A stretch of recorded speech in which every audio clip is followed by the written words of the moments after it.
በቅርቡ ሐኪሞች ጥያቄ አንስተዋል። አብዛኛው ሐኪም ያነሳው ጥያቄ ሌጂቲሜት ነው። ምንም ጥያቄ የለውም። ከደሞዝ ጋር የሚያያዝ ችግር አለብን፣ ሌጂቲሜት ነው። መምህሩም አለው፣ ሌጂቲሜት ነው። ሚዲያም አላችሁ፣ ሌጂቲሜት ነው። እኔም አለኝ፣ ሌጂቲሜት ነው። ስፔሻል አይደለም። ብዙዎቻችን የሚነካ ነገር ነው። እንዴት እንፍታው ማስተዋል፣ መስከን፣ ማሰብ ይፈልጋል። ይሄን ደግሞ ለፖለቲካ ዓላማ ለመጠቀም የሚያስቡ ሰዎችም እንዳሉ ታይተዋል። ይሄንን ለማስተዋል ኢትዮጵያ አሁን የተሻገረች ይመስለኛል። ይሄን ለመገንዘብ ብዙ አስረጃ አያስፈልጋትም።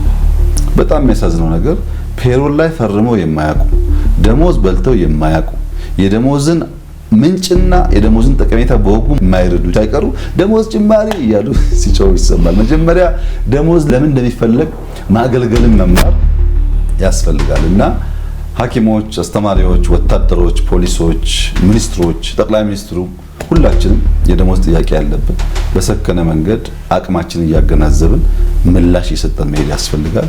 ይህን ጉዳይ ግን ከስክነት ከውይይት ከምክክር ከየት እንደምናመጣው ከማሰብ ውጪ መልስ አይገኝለትም። እንዲሁ በጩኸት ብቻ የሚያለስ አይደለም። ሰክነን ማሰብ አለብን። ብንጮህና ብናበላሽስ እናጠፋዋለን እንጂ አናለማው። የጀመርናትን ጭላንጭል እናወድማታለን እንጂ ውጤት አናመጣበት። ለዚያም ሰክነን እንወያያለን። በጋራ ሆነን ዊን ዊን በሆነ አፕሮች ሀገርን በማይጎዳ መንገድ መፍትሄ እያበጀንለት እንሄዳለን።